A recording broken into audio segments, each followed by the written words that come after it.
और अबू बकर सिद्दीक ने ईमान कैसे लाया? ईमान क्या लाया? मैं कहता हूँ ईमान तो पहले से था, सिर्फ इजहार का वक्त चाहिए था, इजहार का मौका था। ईमान तो पहले से था।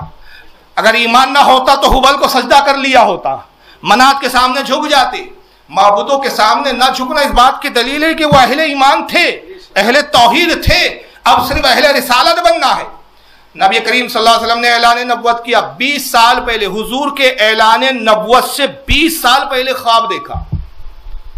और 20 साल पहले ख्वाब क्या देखा कि आप अपने घर में बैठे हुए हैं कि कुछ सितारे आपस में टूटते हैं और वो सितारे टूट कर उनके टुकड़े अरब में जितने मकानात है सबके मकानों की छतों पर, घरों में गिरते हैं, सहनों में गिरते हैं।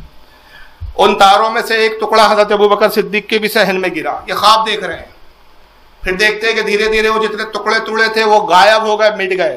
मगर अबू बकर सिद्दीक के घर में जो टुकड़ा तारे का गिरा वो चमकता रहा, रोशन रहा, हत्ता कि आप नींद से बेदार हो गए। आप बड़े हैरान हुए कि कैसा अजीब गरीब ख्वाब था। चुनांचे फिर आप एक मरतबा तिजारत के लिए गए। वहां एक राहिब, बहुत बड़ा राहिब था, इनसे दोस्ताना ताल्लुकात थे। जब आप उस इलाके में तिजारत के लिए जाते थे तो उसी के घर क़याम होता था। वो पुरानी और आसमानी किताबों का आलिम व फाजिल था। एक दिन ख्याल आया है कि अपने उस ख्वाब के बारे में इससे कुछ ताबीर पूछ ली जाए, बड़ा आलिम है। उससे पूछा, मैंने ख्वाब देखा था, ज़रा इसके बारे में कुछ बताओ। ख्वाब बयान किया तो उन्होंने कहा इस ख्वाब की ताबीर यह है कि अरब में एक नबी मबूस होंगे और बड़े असीम नबी होंगे, बड़े अफसल नबी होंगे। नब्वत की पहचान ये होगी कि पुष्ट पे मोहरे नब्वत होंगी जिस पे मोहम्मद रसूलुल्लाह लिखा होगा। पुष्ट कहते हैं पीठ को। पीठ पर एक मोहर होंगी और उस पर क्या लिखा होगा? मोहम्मद रसूलुल्लाह, मोहम्मद अल्लाह के रसूल। चेहरा बड़ा नूरानी और रोशन होगा, बड़े हसीन और जमील होंगे। बास तो वो होंगे कि सिर्फ चेहरा देखकर ईमान कबूल कर लेंगे।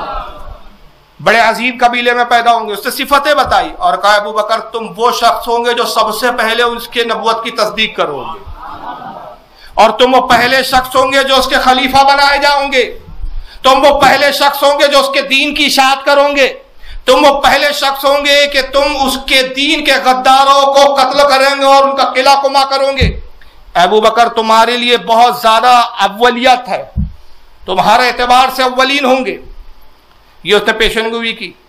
बहरहाल अबू बकर सिद्दीक ने सुना, कोई इतना ज्यादा उस पर गहराई से उन्होंने सोचा नहीं।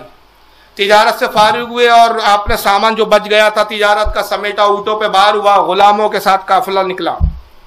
अब जैसी मक्का में दाखिल हुए, घर नहीं पहुंचे। आदत थी कि जब काफिले से लौटते थे किसी तिजारत के तो कुछ तोहफा लेते थे और रसूलुल्लाह को तोहफा देते थे, क्योंकि सरकार से दोस्ती थी, बड़ा गहरा दोस्ताना था।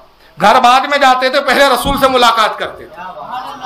अपने गुलामों से कहा जाओ ये ऊँट ले जाओ, जितने सामान वगैरह सब रख दो, जो गोडाउन थे गोडाउनों में सामान रखो, मैं मोहम्मद से मिलकर आता हूँ। घर जाने की बजाय सीधा रसूलुल्लाह के हुजरे पाक में गए, आवाज दी, सरकार बाहर तशरीफ लाए और हुजूर ने आते ही पहला जुमला कहा, अबू बकर मैं नबी बना के मबूस किया गया हूँ। मैं गारे हीरा से निकला, जिब्रील नामी एक फरिश्ता आया जिसने मुझे खुशखबरी दिया कि मैं मोहम्मद नबी हूँ। इस बारे में तुम क्या कहते हो?